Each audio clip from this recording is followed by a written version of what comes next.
Beleza. Então, vamos lá. Cara, eu acho esse assunto muito maneiro. Eu não sei se vocês gostam, mas assim, eu sou suspeito para falar, mas eu gosto muito. Porque tem muito a ver com o nosso dia a dia, né? E aí tem muito a ver com a eletromecânica também, né? Bom dia. A gente podia fazer uma oração antes da gente começar, né? Pra gente iniciar a nossa China aula. pode fazer oração, o China. Faz isso não, tá doido. Fazer a nossa aula, né, seja abençoada. Essa hora da né? manhã, Fabieri, pelo amor de Deus. Não, ontem eu tava voltando pra casa, tava lá os caras no culto, velho, a gritaria. Você vai queimar no quinto dos infernos, rapaz. Quero ver o que seu rabo estiver queimando lá. Olha só. Bora, fica tranquilo com isso aí. Tá, tchau. A gente, como eu disse, sou suspeito para falar, né? A gente está falando de um assunto bem legal aqui, que é sobre eletroquímica, né? Especificamente, nesse primeiro momento, a gente está falando de pilhas, né? E pilhas, né? Todo aquele sistema, né? Eletroquímico, né? Um sistema eletroquímico espontâneo, a gente nunca pode esquecer disso. É um sistema eletroquímico espontâneo. O que significa dizer? São reações, né? Reações de oxirredução, né? O que são reações de oxirredução? Aquelas reações que ocorrem com transferência de elétrons, né? E como é que a gente identifica uma reação de oxirredução? Olhando a carga, né? O famoso NOx, né? O NOx. Número de oxidação. Ou carga, né? Do elemento. E aí eu tenho a transferência de elétrons, né? De um elemento para o outro de forma espontânea, né? E aí isso dentro da eletroquímica é chamado de pilhas. Todo processo espontâneo a gente chama de pilhas, ok? Não se atenha só à pilha que você conhece no dia a dia, né? Qualquer processo espontâneo de oxirredução é chamado de pilha. E, conceitualmente falando, o ΔE, ou seja, a variação, a DDP, a força eletromotriz, né, do sistema, ele é positivo, ou seja, ele é maior do que zero, né? O sinal é positivo. Então, nunca vai existir uma pilha, por exemplo, com DDP negativa, né? A pilha sempre vai ter uma DDP positiva. Por quê? Esse positivo indica que o processo é espontâneo. Isso nós já havíamos discutido em aulas anteriores, né? Falamos muito sobre isso, pilha de Daniel, né? Principalmente, que é essa pilha que ele acopla, né? Uma placa de cobre e uma placa de zinco mergulhadas, essas placas mergulhadas nas suas respectivas soluções de sulfato de cobre, sulfato de zinco. Poderia ser nitrato de cobre, poderia ser qualquer coisa, desde que tenha íons cobre aqui na solução, desse lado, e aqui desse lado eu tenho zinco 2+, né? E aí, quando eu conecto os dois eletrodos, né? Quando eu conecto as duas plaquinhas, eu observo uma diferença de potencial sendo medida lá no multímetro, né? Se bem que aí, bom, acho que está em série, né? Colocaram um voltímetro em série aí, mas tudo bem.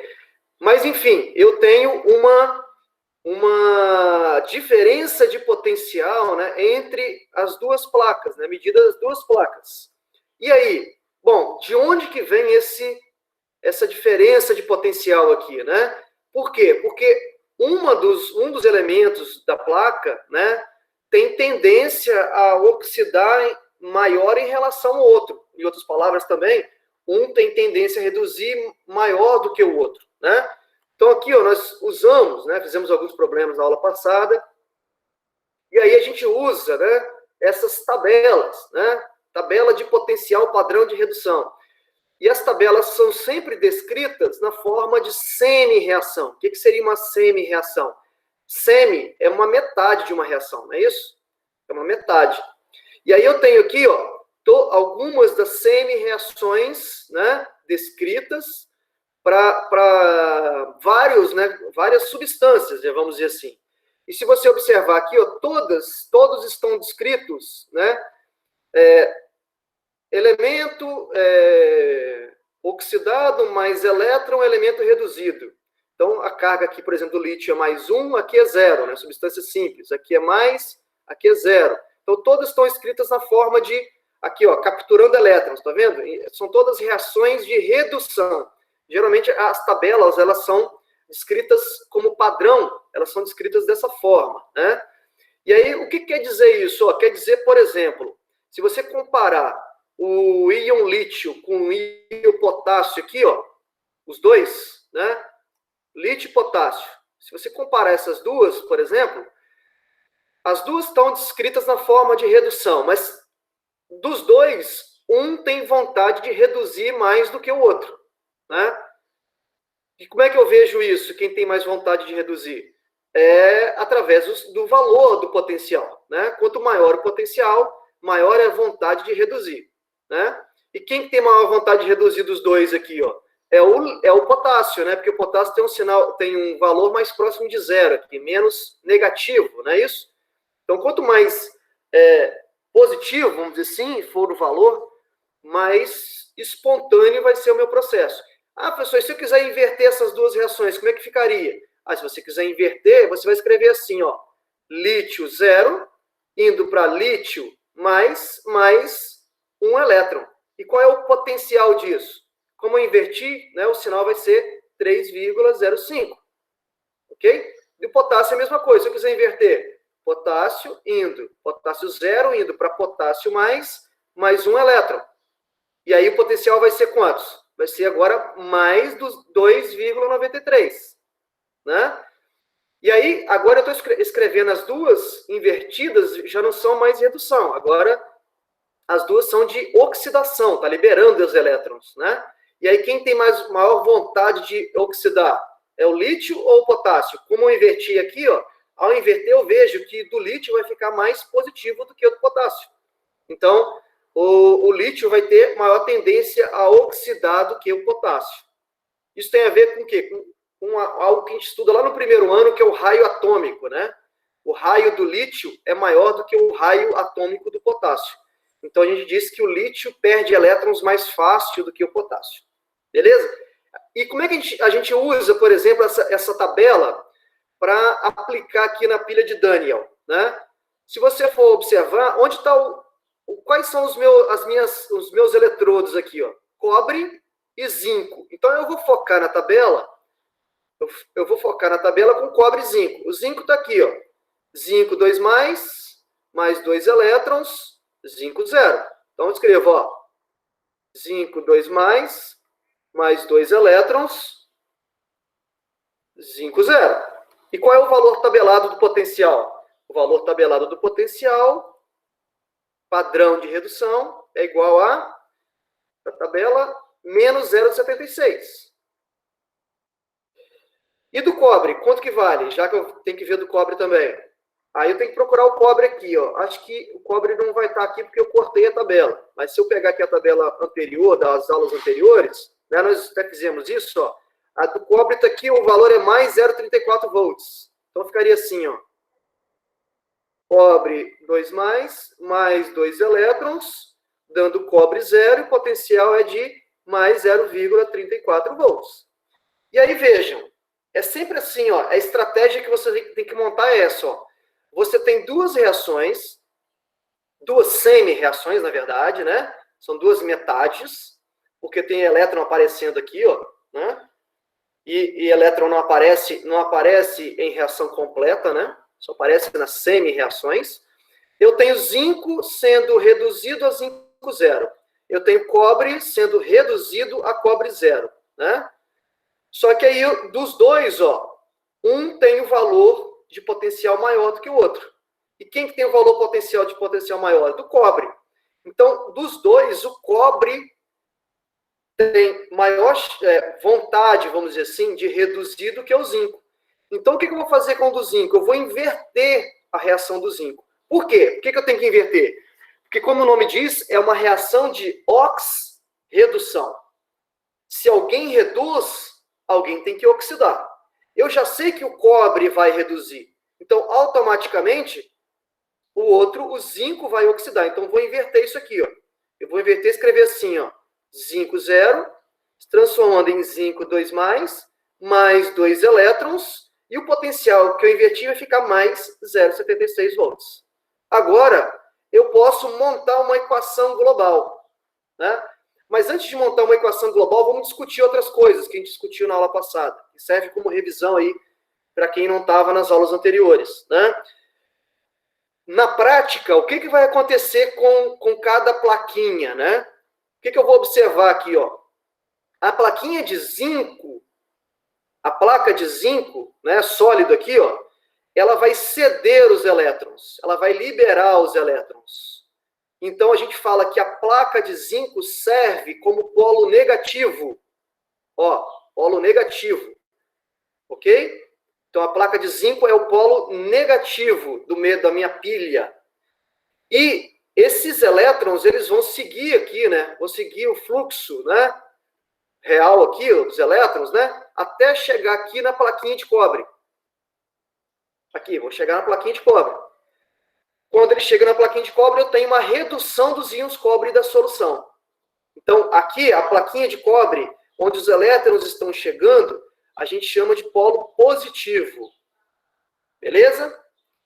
A reação de oxidação, e qual é a reação de oxidação? A do zinco é chamada de reação anódica. O ânodo, né, da minha pilha. E o cobre é o meu cátodo, que é a redução. Então, ânodo vai ser sempre a reação de oxidação. E cátodo vai ser sempre a reação de redução. Né? E aí nós discutimos também nas aulas anteriores o que vai acontecer com a plaquinha de zinco à medida que o tempo vai passando. Olha, o zinco 0 sólido vai se transformando em zinco 2+. Então, com o tempo, o zinco metálico vai se dissolvendo, se transformando em zinco 2+. Então, com o tempo, a plaquinha de zinco ela vai se deteriorando, ela vai diminuindo a sua massa. Né? E o que vai acontecer com a placa de cobre? É só você olhar para a reação aqui embaixo. Ó. Cobre 2+, vai se transformar em cobre metálico, cobre 0. Então, com o tempo, ó, os íons cobre da solução, esses elétrons que vão chegando aqui, ó, vão sendo capturados pelo cobre 2+, e o cobre vai se transformando em cobre 0. Ou seja, com o tempo eu vou ter um aumento de massa aqui, ó, na plaquinha de cobre. Tá? E aí eu tenho uma reação global. Qual é a reação global? Os 2 elétrons cedidos pelo zinco vão ser capturados pelo cobre. Eu posso cortar. De modo que na minha equação global a gente não mostra elétrons. Ó, a gente escreve assim, ó, zinco 0 mais cobre 2+, dando zinco 2+, mais cobre 0. E a diferença de potencial, a DDP dessa pilha, vai ser quantos? A DDP dessa pilha vai ser a soma dos 2 valores aqui, que vai dar exatamente mais 1,1 volt. Então, numa pilha, se você encontrar algum sinal negativo aqui, ó, é porque você fez alguma coisa errada, né? Porque em pilhas, se é uma pilha, se é um processo espontâneo, isso aqui não pode dar negativo. Né? O sinal aqui, ó, do voltímetro é 1,1 volt. Isso indica espontaneidade do processo. Ok? Alguma dúvida aí? Isso foi só uma revisão da aula passada para a gente meter bronca agora. Continuar. Alguma pergunta? Sim, o potencial padrão, Duda, é sempre fornecido. Ou numa tabela, tal como essa, né? Uma tabela, ou se o problema envolver, por exemplo, só uma situação lá, ele coloca, por exemplo, se envolve cobre e zinco, ele vai te dar do cobre e do zinco. Isso aí é um valor, é uma constante, né? É um valor dado, fornecido, tá? Isso já alguém já calculou para a gente, já tabulou isso, colocou numa tabela. É sempre dado. Esse assunto parece um pouquinho com, assim, a dinâmica, né? Parece um pouco com termoquímica, né? Porque lá na termoquímica, não sei se vocês lembram, A gente usou uma lei chamada lei de Hess, né, para cortar de um lado ou do outro, não é isso?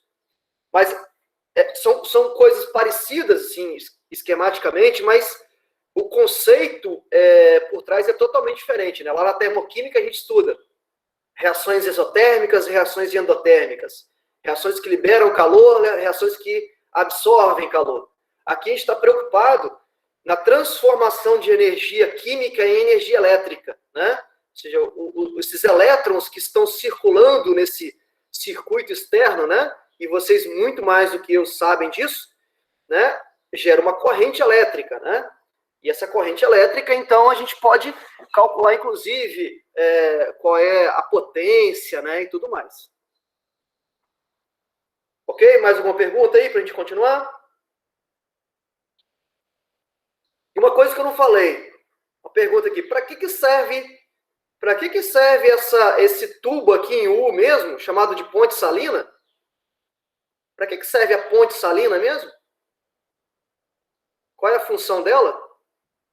Alguém Transição lembra? dos íons. Oi? Transição dos íons. Exatamente, para transferir íons de um lado para o outro, né? Para ter. Por quê?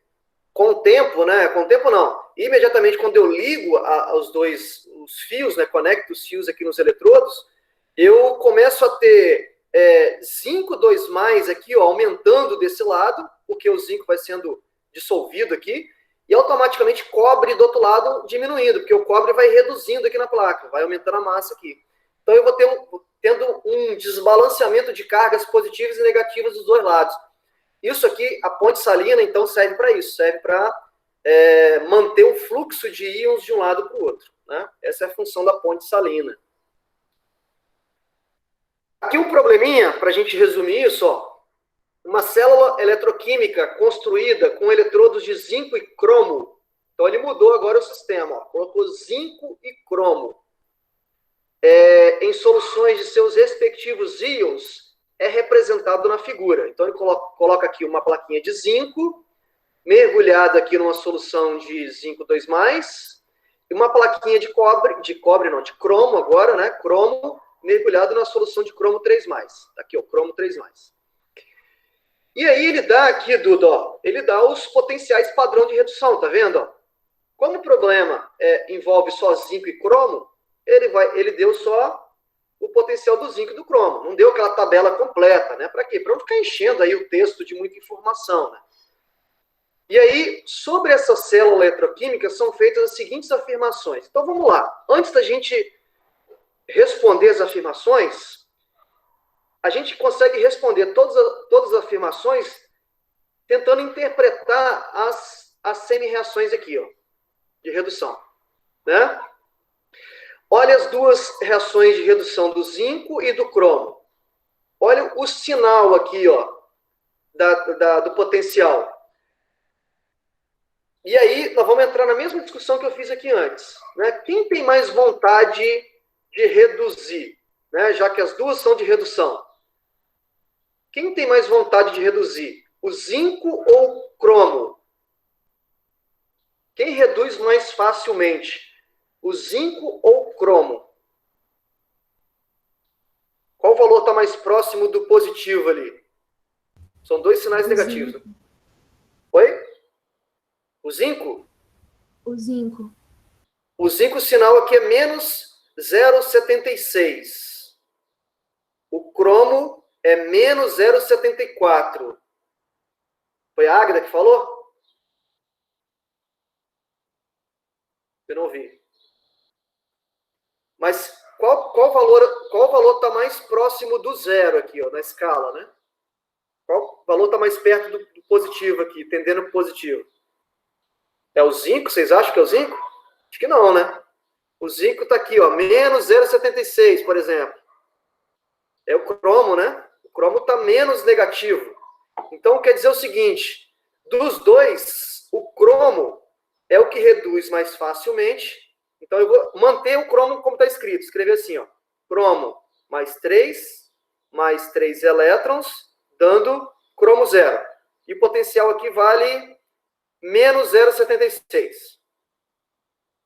Menos 0,76. 74, desculpa. Eu, hein? 74. Menos 0,74. Sem espaço aqui para escrever. Deixa eu tentar escrever aqui embaixo. Aqui. Cromo mais 3 elétrons, dando cromo 0.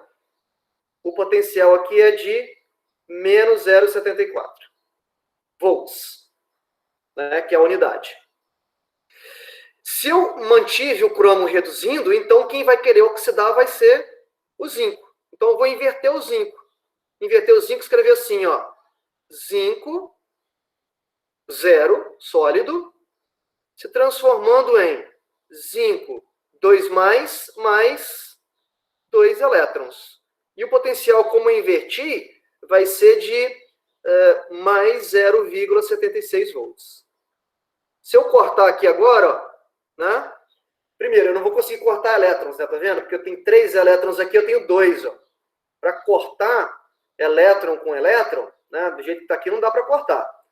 Para cortar elétron com elétron, eu preciso multiplicar as reações. A primeira eu multiplico por 2, por exemplo, e a segunda eu multiplico por 3. Multiplico essa por 2 e multiplico essa por 3, né? Daria para cortar aqui os elétrons, não é isso? Ficaria aqui, ó, 6 elétrons e aqui 6 elétrons. Aí eu posso cortar elétron com elétron e montar uma equação global. Mas lembra que quando eu multiplico, o potencial aqui não multiplica, tá? Não é igual lá na termoquímica. Na termoquímica a gente multiplica lá o ΔH da reação. Aqui o potencial não é multiplicado. E qual é a diferença de potencial resultante? Vai dar aqui uma diferença de potencial muito medíocre, né? De uma DDP aqui de 0,02 volts, né? Vai ser uma pilha aqui bem chula, né? Bem vagabunda, né? De 0,02 volts. Por quê? Porque essa combinação de plaquinha de zinco com cobre não é uma plaquinha que dá que fornece uma DDP boa, né? Para fazer isso, eu teria que pegar aqui, ó, plaquinhas com grandes diferenças de potenciais, né? Que aí daria uma diferença, um delta, né, maior, né? Mas aí, vamos lá. Vamos responder as perguntas dele agora. Quando você faz isso, ó, todas as perguntas suas vão ser respondidas. Quer ver, ó? Primeiro, a leitura no voltímetro indica 0,8 volts? Não. A leitura no voltímetro, quando ele fechar aqui o circuito, vai indicar 0,02 volts. Então, essa aqui está falsa, está errada. Ok? Alguma dúvida aí, pessoal?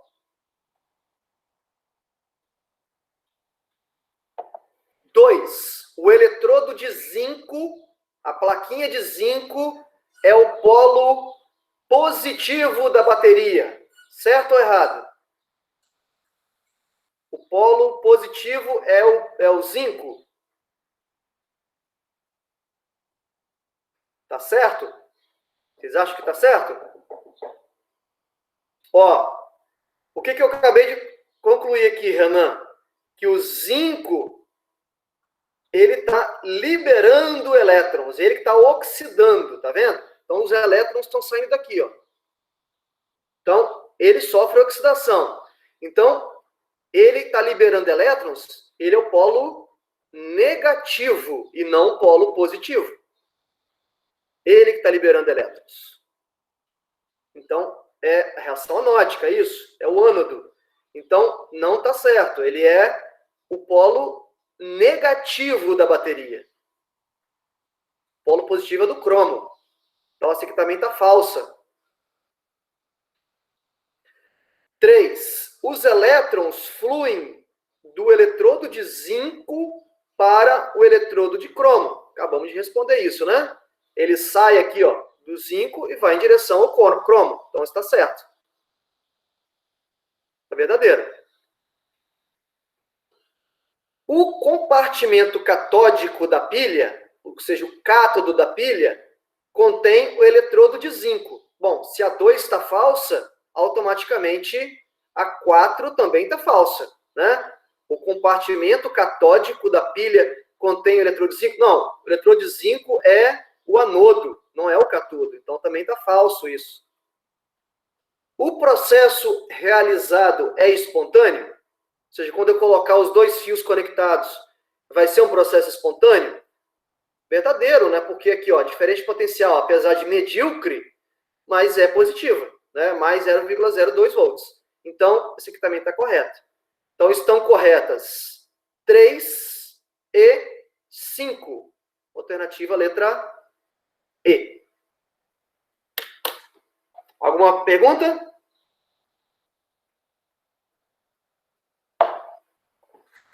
Alguma dúvida?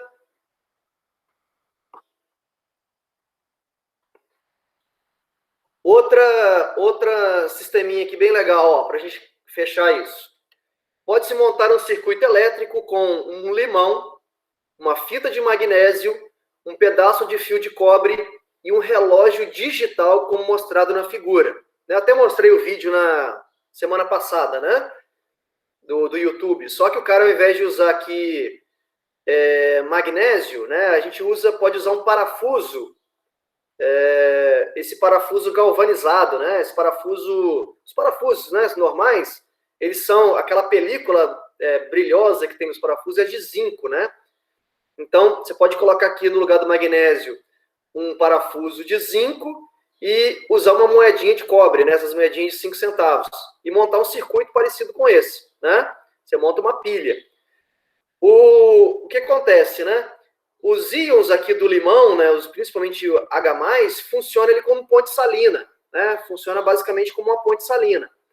Então, eu não preciso ter uma ponte salina aqui no limão, porque os próprios eletrólitos ali dentro funcionam como ponte salina.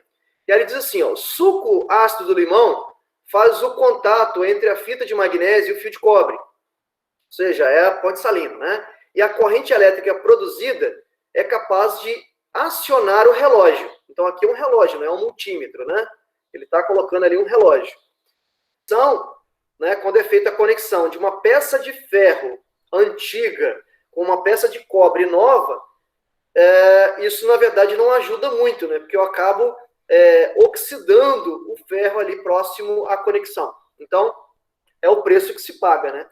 O certo seria trocar toda a tubulação para cobre, né? E não deixar nenhuma parte de ferro. Mas, como eu disse algumas vezes, o cara faz uma análise, né? Pô, vai ser melhor quebrar uma laje todinha para trocar toda a tubulação, ou melhor deixa o pau quebrar e enferrujar? Então, às vezes, o cara deixa enferrujar mesmo. Mas aí tem o problema aí da água vir cheia de contaminação, né? Isso é um fenômeno chamado corrosão espontânea, né? Vou falar aqui de algumas curiosidades agora, né? São as pilhas e baterias que a gente usa no nosso dia a dia, né? Como é que elas são montadas, né? Como é que elas são feitas, né? Qual é o mecanismo delas, né? A primeira delas que eu vou falar aqui é uma bateria de automóvel, né? A bateria de automóvel, ela é uma bateria, ela é feita, né? Basicamente aqui, ó, se vocês observarem a figura do meio aqui, ó, ela é feita com placas de chumbo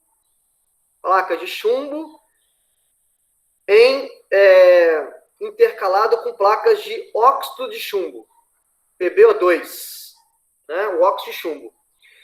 Se você observar aqui, ó, se você contar aqui parte azul e vermelha, ó, tem 1, 2, 3, 4, 5, 6 pares no total. E esses 6 pares são 6 pares desse sistema ligados em série. Cada parzinho desse gera uma DDP próxima a 2 volts. Então, se eu tenho 6 plaquinhas em série, cada um dos parzinhos gerando 2 volts, né? 6 vezes 2, né? 6 vezes 2 vai dar 12 volts, né? Então, eu tenho as baterias de automóvel, né? De carro, de moto, são baterias de 12 volts, né? E são baterias que têm recarregáveis, né? Elas recarregam, né? De maneira que o próprio sistema, o motor, né? Tem lá um dínamo, né, que eu esqueci o nome, alternador, né? Tem um alternador que o próprio movimento do carro vai gerar, vai fazer com que transforme energia mecânica em energia elétrica, né? E aí eu alimento essa bateria para recarregar essa bateria. E a bateria, obviamente, é usada para alimentar todo o circuito elétrico do automóvel, né? Eu tenho, então, 6 plaquinhas intercaladas de chumbo e óxido de chumbo, e essas plaquinhas em série, né, geram uma DDP de 12 volts no total, né? Eu tenho aqui as reações, que são reações um pouco mais complexas, né? Mas eu tenho o cátodo, né, o cátodo da minha bateria de automóvel, né? Aqui o cátodo é a reação de redução, né? E eu tenho o ânodo, que está liberando elétrons aqui, ó, que é a minha reação de oxidação, né? Corta elétron com elétron, eu tenho uma reação global aqui, né, no processo. Igual a gente fez anteriormente, né? Só que aqui a reação envolve outros componentes, principalmente ácido sulfúrico. Nossa, essas plaquinhas aqui, ó, elas são colocadas, mergulhadas em ácido sulfúrico. Ácido sulfúrico, tá? Antigamente, as baterias, elas eram abertas. Você tinha aqui eu lembro disso, tinha uma rosca, né, uma tampa, que você abria para completar com ácido sulfúrico. Hoje não, hoje por questões de segurança, essas baterias, elas são todas lacradas. Você não consegue abrir essas baterias para repor o ácido sulfúrico, tá? Mas é basicamente isso. Eu tenho um cátodo e um anodo, e aqui, ó, a diferença de potencial, ó, calculada, tá vendo, ó, é de aproximadamente 2 volts, né? Como eu tenho 6 sistemas, né? Eu multiplico esses 6 sistemas, dá uma DDP de 12 volts. Tudo bem? Alguma dúvida aí, alguma curiosidade? Essa é a bateria de automóveis, que usa óxido de chumbo. Problema dessas baterias. O grande problema dessas baterias, como a maioria delas, né, é o descarte dela. Por que o descarte dela? Chumbo. Metal pesado, né? A gente chama de metal pesado. É um metal muito tóxico, né? Então tem um grande problema de descarte desse material. E por que a gente chama isso de bateria, né, pessoal? Chama de bateria porque é uma sequência de pilhas, né? É uma bateria de pilhas. Então a gente chama ela de bateria. Aqui tem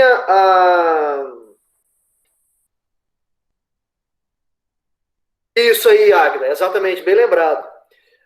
A legislação moderna, né, agora, ainda bem que a gente no Brasil, isso parece que funciona de forma razoável. Eu lembro quando era guri, quando era moleque, papai falava assim, preciso trocar a bateria do carro. Aí trocava a bateria e colocava lá no fundo do quintal, lá, né? Tirava e colocava uma nova. E deixava aquele negócio lá. Agora não. Bem lembrado, Águida. Agora, para você comprar uma bateria nova, você precisa deixar a bateria antiga. E aí a gente pressupõe que os fornecedores, né, eu acho que é assim que funciona, os fornecedores vão lá e recolhem essas baterias antigas, principalmente para fazer, como se diz, fazer a reciclagem, né? Para fazer a reciclagem, porque dentro desse material tem chumbo que eu posso ali abrir essa bateria, posso abrir esse sistema e derreter esse chumbo novamente, né? E fazer novas baterias. Isso aí. Bem lembrado, Águida. Obrigado aí. Essa aqui é a pilha comum, que é uma pilha, aquelas pilhas tradicionais, né? É pilha seca que a gente chama. Essa pilha seca é basicamente feita, né? O sistema dele basicamente é zinco associado com manganês. A associação de zinco com manganês ali, na verdade, para ser mais preciso, né? Cloreto de zinco com óxido de manganês. Essas pilhas são pilhas que foram desenvolvidas lá em 1860, tá, pessoal? Bastante tempo atrás, 1860.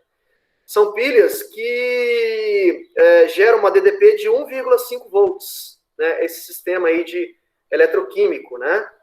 Aqui, ó, as reações que acontecem no polo negativo, ou seja, no anodo, né? Ó, polo negativo está liberando elétrons, que é a oxidação. No catodo, que é onde ocorre a captura dos elétrons, né? Então, é um sistema de zinco com óxido de zinco, chamado pilha seca. Essa pilha gera uma DDP de 1,5 volt. O problema delas é que elas não são recarregáveis, ou seja, o que seria ser recarregável? Uma bateria, por exemplo, é uma pilha recarregável, né? Você consegue inverter o processo, né? De maneira que, em certos momentos, a bateria está te fornecendo elétrons, em outros momentos, você está dando elétrons para esse sistema para voltar às substâncias originais, né? O que acontece? Com o tempo, né?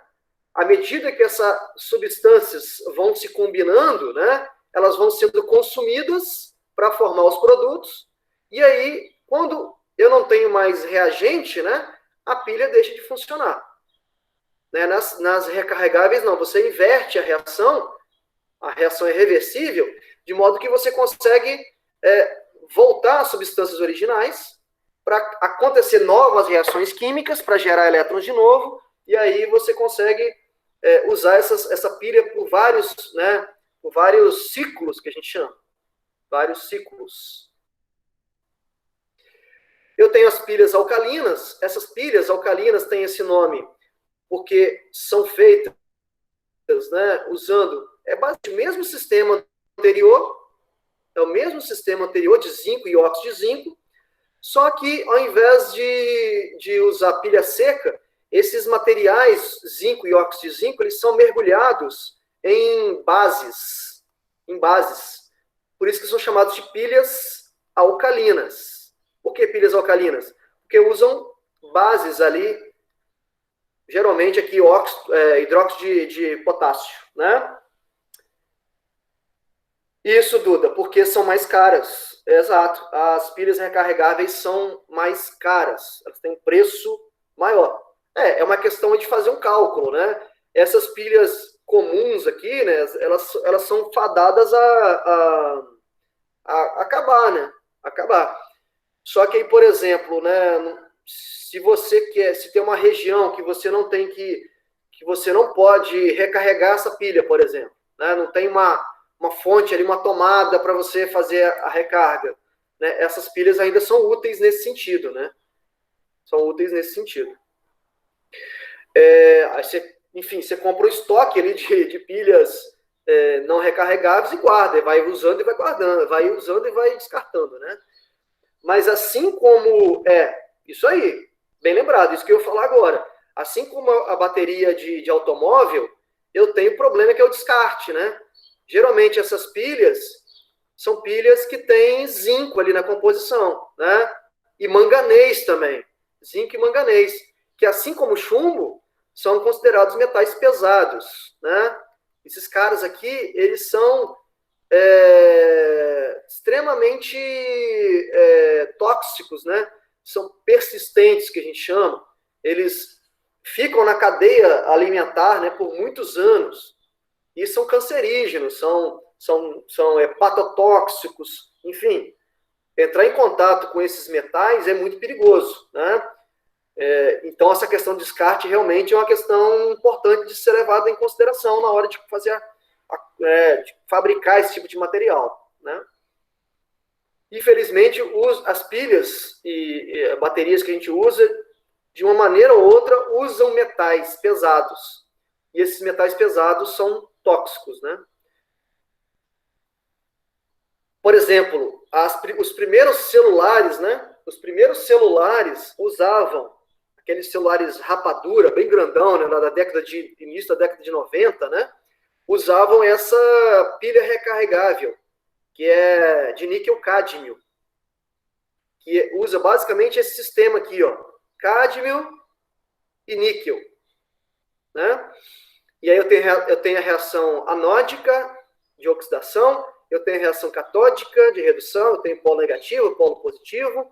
A vantagem dessas pilhas é que foram as primeiras pilhas recarregáveis. São as primeiras pilhas recarregáveis. Você pode usar e depois recarregar e utilizar de novo, né? Aqui é a quantidade, mais ou menos, de ciclos que você consegue recarregar. 4.000 ciclos que são possíveis, né? De carga e descarga, né? São 4.000 vezes que você pode usar isso. Qual é o problema dos sistemas recarregáveis, né? É que nesse ciclo de carga e descarga, né? Principalmente carga e descarga, você tem, na ida e na volta, você pode ter reações que a gente chama de reações paralelas. Ou seja, reações que quando voltam não na reação original, voltam em reações que são diferentes da reação original. E o que isso causa? Bom, isso causa, obviamente, a diminuição da durabilidade desse tipo de sistema, né? De modo que não é infinito aí essa questão de carga e descarga, né? Tem uma eficiência. Cara, Duda, essa é uma questão muito, muito legal que você colocou aí. Eu fico imaginando assim, né? O cara que descobriu uma pilha, né, recarregável, que tem uma durabilidade alta, e não só isso, que tem uma carga, né, que tem uma carga ali em ampere, né, grande, para você usar durante um tempo muito grande, o cara tá milionário, né? O cara tá milionário, bilionário. Por quê? Porque, hoje tudo que a gente usa tá no celular, né? O meu celular eu coloco para usar de manhã, e chega de tarde eu tenho que já fazer a recarga dele. E não é um celular tão antigo assim, né? Imagino que a maioria de vocês, né? Então, qual é a ideia? A ideia é ter, primeiro, baterias. Isso aí, Águida. Baterias pequenas, ou seja, que tem um peso, né, uma densidade pequena, e que tem uma carga muito longa, né? Que tem uma carga muito grande. Ainda não conseguimos chegar nesse ponto, né?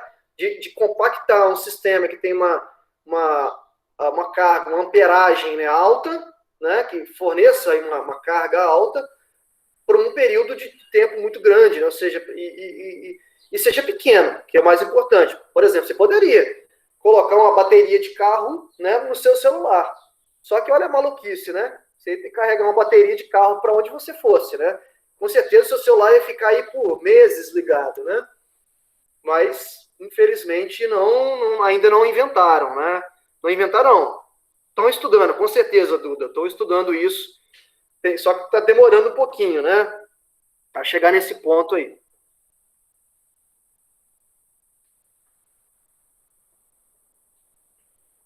Ah, sim, Águida, a questão do grafeno é uma questão muito, muito interessante, né?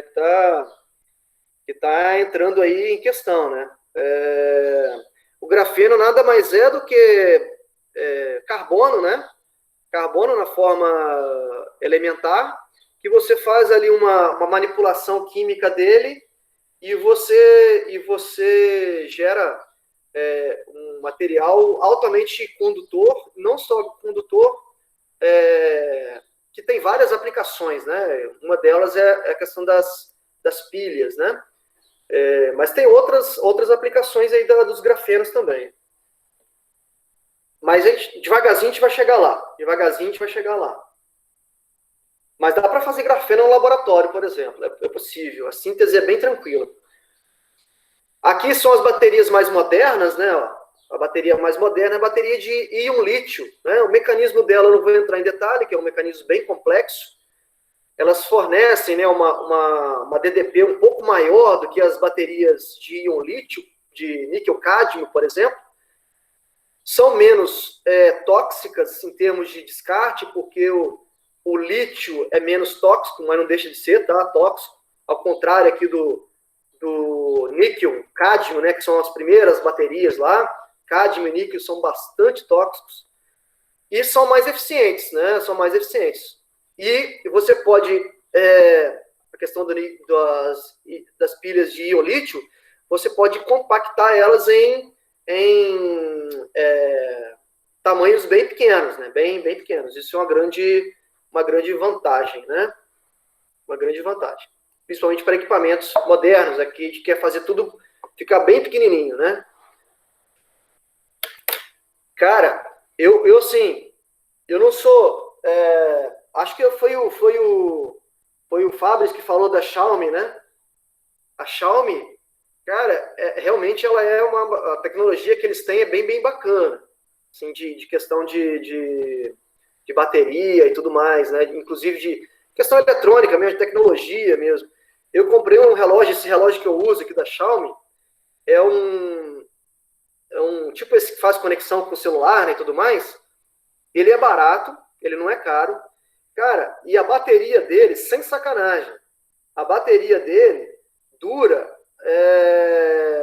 coisa de mês, entendeu? Eu não lembro a última vez que eu recarreguei isso aqui, esse celular. Mas está aqui em 20% ainda. Ó. 20%. Ou seja, vai durar aqui mais umas 2 ou 3 semanas, esse celular da Xiaomi. Cara, eu não sei qual é a bateria que eles usam aqui, mas é excepcional, porque, pelo que eu vejo aí, esses celulares esses smartwatch aí da Apple, né? A bateria dura acho que 2 dias, né? Coisa desse tipo. Então, cara, a tecnologia da Xiaomi é bem potente mesmo. O problema da Xiaomi é assistência técnica, né, cara? Que aqui no Brasil tá escasso ainda, né? Tá bem escasso. Agora, eu vou entrar também num tema que eu gosto muito, né? Um tema que, inclusive, eu faço algumas pesquisas. Ontem eu mandei essa reportagem aí a reportagem de ontem, ontem ou anteontem, né? Dia 9 de agosto. Que tem a ver com o assunto que a gente está falando, obviamente, né? Tem conexão com o assunto que a gente está falando, que são os carros movidos a hidrogênio. Tem a ver lá com o início da aula que eu comecei a falar, né? Professor, por que você está falando isso de carro movido a hidrogênio dentro de eletroquímica? Vocês vão ver que tem tudo a ver. E, cara, isso volta e meia é questão de Enem, tá? Volta e meia é questão de Enem. Essa aqui foi uma reportagem que saiu anteontem, na verdade saiu no UOL ontem, que é o seguinte, que lá em Sydney, né, a Hyundai fez um acordo, a Hyundai fabricante de automóvel, né, obviamente, para liberar carros lá em Sydney, movidos a hidrogênio, enquanto que os produtores, aqui, ó, tá vendo, ó, não, aqui embaixo, ó, alguns produtores lá da Austrália, né, vão produzir hidrogênio obviamente, para fornecer. O grande problema do hidrogênio é a sua produção, né? Eles vão produzir hidrogênio para fornecer para postos a hidrogênio, tipo posto a gasolina, né? Que são gerados, né? O hidrogênio gerado lá vai ser gerado por energia solar e torres eólicas, né? De vento, né? Produzidos aqui pela Coreia do Sul, né? Então, olha só que maneiro isso, cara. Os carros lá de Sydney, né, na Austrália, vão ser movidos a hidrogênio. Enquanto aqui no Brasil, os carros são movidos ainda a lenha e carvão, né? A gente tem carro aqui ainda movido a lenha e carvão. Nós estamos aqui atrasados pra caramba. Você vê como a gente, né? Como a gente não tem muita... A Austrália é outro país, né? Enfim. Mas isso não é uma realidade só da Austrália, tá? É uma realidade que está sendo implementada em vários países, de forma bem devagar, bem lento, mas está sendo implementado de forma bem robusta, né? Não, o Brasil não é atrasado, não. Por exemplo, eu já vi, né, vou mostrar aqui umas fotos para vocês, mas eu já vi, eu já vi, né, na real mesmo, carros movidos a hidrogênio. Na Inglaterra tem, na Alemanha tem já carro movido a hidrogênio. Eu não estou falando do carro elétrico, tá? Eu estou falando de um carro, lógico, o carro movido a hidrogênio é um carro elétrico, Só que os carros elétricos convencionais, a gente vai lá na tomada e recarrega, né? Faz a recarga do banco de baterias que eu tenho lá, né? Só que qual é o problema? O problema desses carros é que a autonomia deles é muito pequena. Você pode andar ali coisa de 30, 40 quilômetros no dia que você tem que carregar de novo. Então, imagina um cara que sai de uma região, uma cidade grande, e vai para outra, já anda 30 quilômetros, né? Então tem que carregar praticamente toda noite. Se ele for fazer uma viagem mais longa, problema, né? Grande problema. No carro a hidrogênio, não. No carro a hidrogênio você tem ali um estoque de hidrogênio, né? E aí você alimenta aquele automóvel, que é um automóvel elétrico, né? Movido a hidrogênio. E como é que seria hidrogênio? Falando aqui em pilhas, né? O carro movido a hidrogênio, e aí presta atenção, o carro movido a hidrogênio é um carro que tem uma pilha. Só que é uma pilha alimentada pelo gás hidrogênio, né? O hidrogênio é um gás a temperatura ambiente. E aí como é que você faz essa pilha, né? Essa pilha basicamente, deixa eu ver se eu consigo entrar aqui para mostrar para vocês, ó. Peraí. Deixa eu ver se vai abrir aqui o link que eu estou querendo aqui. Peraí. Só um minutinho. Tem um aplicativozinho aqui que vai explicar basicamente como é que seria essa pilha de hidrogênio. Ó. Chamada de célula combustível, tá? Célula combustível. Deixa eu só falar o momento que inicia para mostrar para vocês esse processo.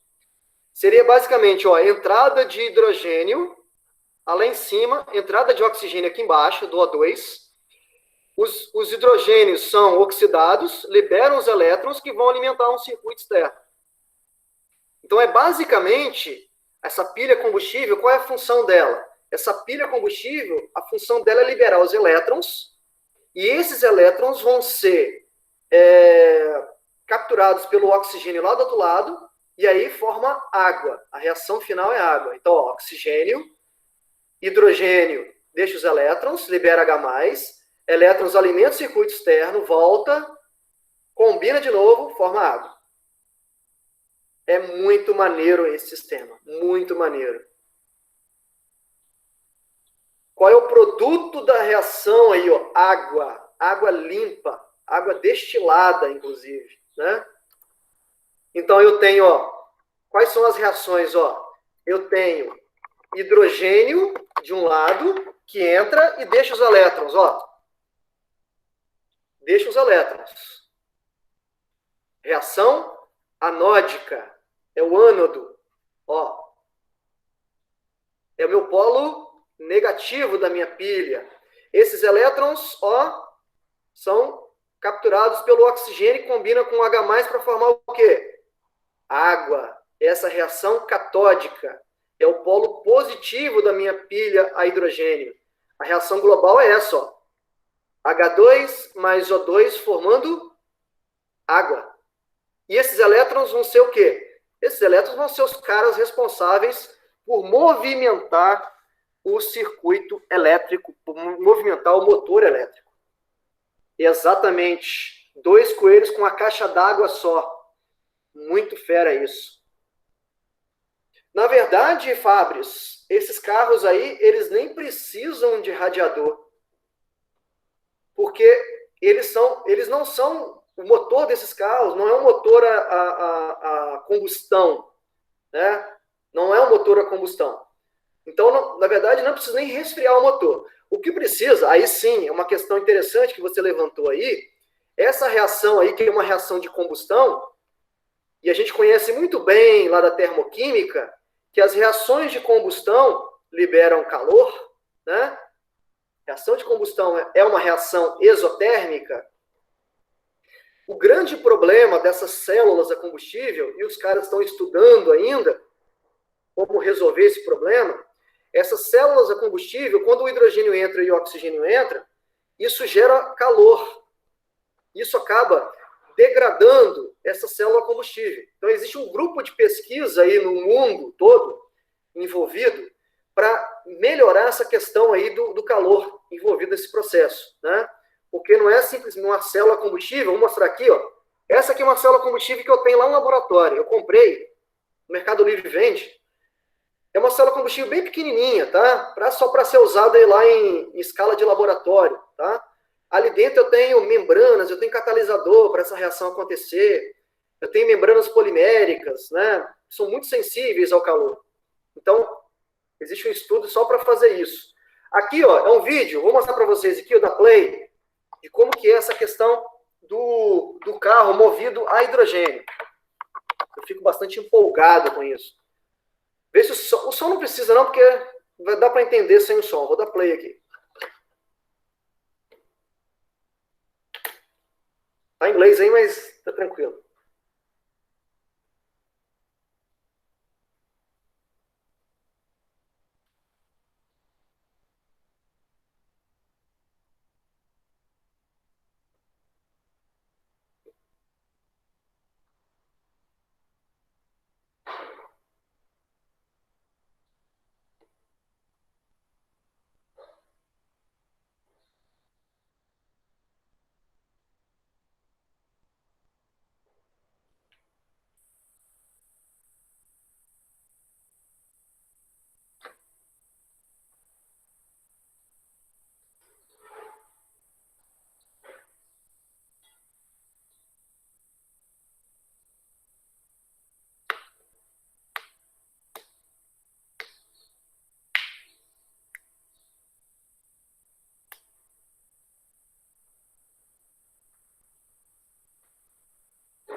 Então, esse vídeo aqui é um vídeo bem antigo que eu tenho aqui, né?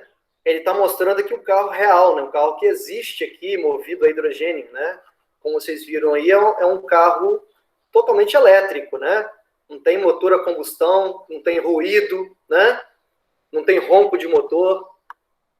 Para quem gosta de ronco de motor, vai perder essa funcionalidade aí, né? Não tem ruído, é um motor muito silencioso, é muito potente, né? A potência é muito alta. E o que é mais importante, no cano de descarga ali no escapamento, né? Sai vapor d'água, né? Vapor d'água. Aqui está uma célula combustível, ó, comercial, um pouco maior, né? Que pilha, é uma pilha, isso é uma pilha. Aí está o chassi, né, do carro, né, do automóvel movido a hidrogênio. Aqui eu tenho aqui o gás hidrogênio, ó, gás hidrogênio e oxigênio, que precisa se combinar. Eu tenho a célula combustível, aqui eu tenho toda a linha de transmissão, né, mecânica ali, e aí o motor todo elétrico. Olha o tamanho do motor, inclusive extremamente compacto, né, o motor, né? Extremamente compacto. Aqui, olha só que legal. É o carro da Hyundai, ó. Não é aqueles carros, não é geringonça, não é protótipo, não, cara. É carro real, movido a hidrogênio. Não é aqueles carros todos, né, todos futurísticos, nada disso. É um carro que a gente, com aparência totalmente normal, né? Não tem diferença nenhuma. Inclusive, teria o maior prazer de ter um carro desse, se eu tivesse dinheiro, né? Mas, primeiro, se tivesse dinheiro, primeiro, se o país fosse um pouco mais evoluído, né? Tivesse como abastecer esse carro, né? Depois. Infelizmente, não tem como. Aí o carro da Toyota, olha. Carro da Toyota. Olha só que carro maneiro, né? Carro extremamente moderno, né? Parecido com os carros que a gente usa hoje. Olha só que máquina, para quem gosta de carro. Carro da BMW. Carro movido a hidrogênio. Então, ou seja, as próprias montadoras, elas estão se rendendo ao hidrogênio, né? Óbvio. Tem muito lobby aí, né? Tem muita pressão das indústrias de petróleo, né? Que não estão vendo isso com bons olhos, né? Não estão vendo isso com bons olhos. Então, existe aí um lobby gigantesco, né, econômico aí, para que isso não se desenvolva. Mas eu tenho acompanhado isso já, tem uns 15 anos, mais ou menos, e que eu já vi uma grande evolução, entendeu? Uma grande evolução desse tipo de tecnologia. Aqui é o motor, ó, o motor da Ford, ó, motor elétrico, movido a hidrogênio. Aqui o motor da Honda também. Caminhões movidos a hidrogênio, por que não? Né? Por que não? Olha lá, ó. H2, ó. Zero emissão. Para uma frota nossa brasileira aí que polui pra caramba, que é o diesel, né? Movido a diesel ainda, que é um dos combustíveis mais poluentes do mundo, né? É muito maneiro, muito maneiro. Então, assim, não tem nada de... É porque a gente está indo... aqui no Brasil, a gente está numa bolha, né? A gente não está vendo o que o mundo está fazendo. Mas aí para fora, aí os caras já estão anos-luz na nossa frente, né? Ó, aqui, ó. Um tratorzão lá, movido a hidrogênio. Não perde potência porque é um motor elétrico, entendeu? Não tem isso. Tem perda de potência porque é um motor elétrico. Aqui é um ônibus que eu presenciei, eu vi lá aqueles Big Bus, né, de Londres, né? Alguns deles são movidos a hidrogênio como forma de estudo ainda, né? Como forma de estudo. Aqui é um outro carro da BMW, né? Olha que carro, cara. Vê se você não ia querer um carro desse na sua garagem.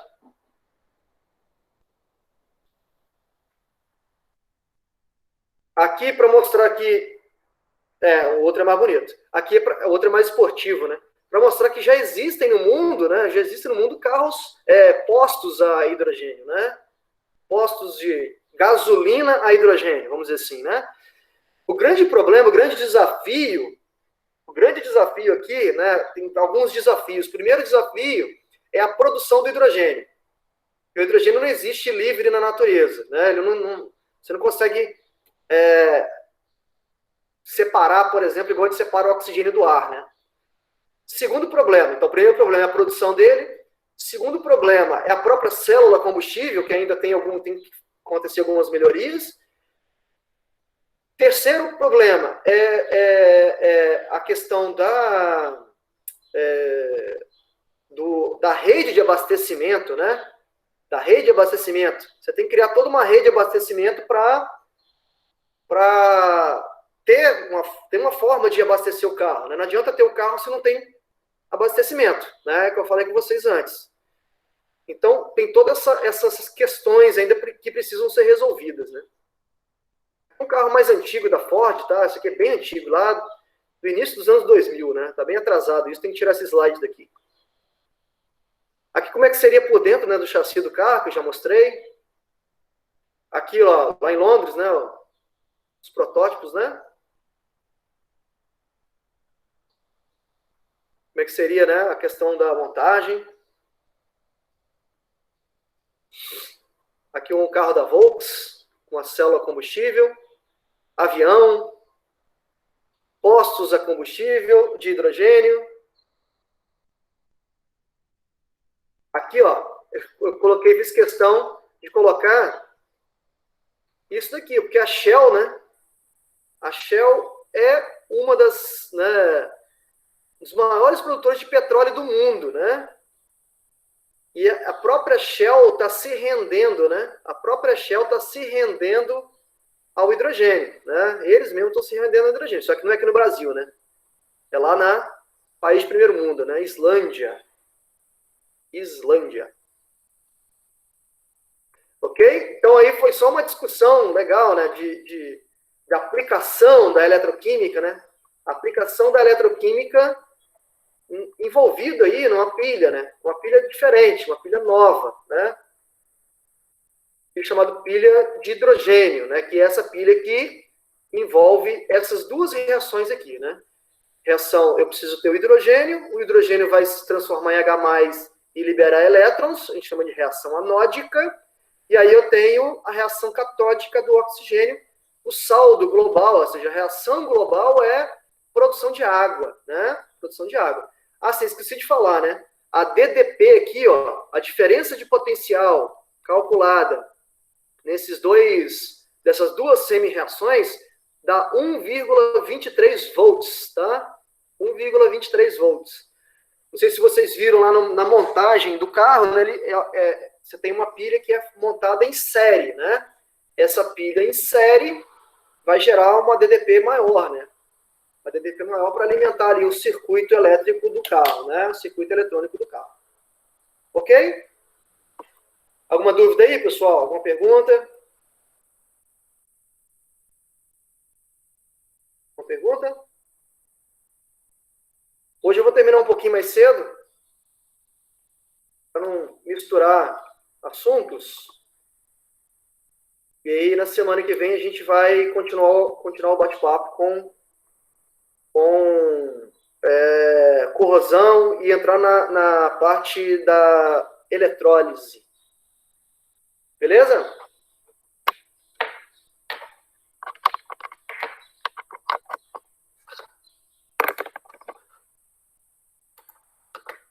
Podemos almoçar, então? Felipe tem umas palavrinhas para falar com você, professor. Vai lá.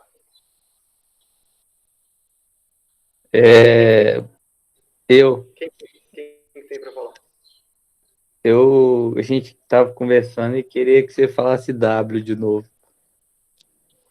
Mas você já acordou? Com uma aula dessa não tem como não acordar. Né? Cara, é muita falsidade, gente. Rapaz, você podia trabalhar na Praça Nossa, cara. Você é comediante. Você é um cômicozinho. Ontem o Canelo tava precisando também, cara. Tem um campeão no LoL que é o... Vou falar em inglês. WW. Como é que se fala, professor? Mas você quer que eu fale em inglês, é isso? Não, em inglês eu sei.